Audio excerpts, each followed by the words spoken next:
Welcome to Let Me Fix This. Enjoy the video. In this video, I will show how to make waffle sticks using an easy method. First, let's gather our simple ingredients.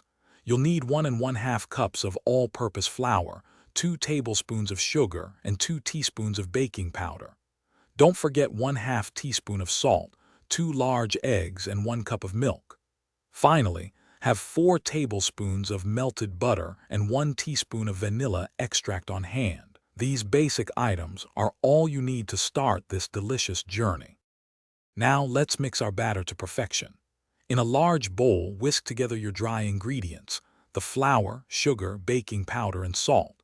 In a separate bowl, beat the 2 large eggs, then incorporate the 1 cup of milk, 4 tablespoons of melted butter, and 1 teaspoon of vanilla extract. Gently pour the wet mixture into the dry ingredients. Stir until just combined. Remember, a few small lumps are absolutely fine and will ensure tender waffle sticks. It's time to cook our delicious waffle sticks. First, preheat your waffle maker to a medium-high setting to achieve that perfect crispness. Lightly grease the waffle iron plates with cooking spray or a small brush of oil to prevent sticking.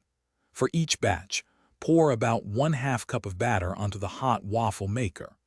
Close the lid and cook for approximately 3 to 5 minutes, or until they are beautifully golden brown and wonderfully crispy.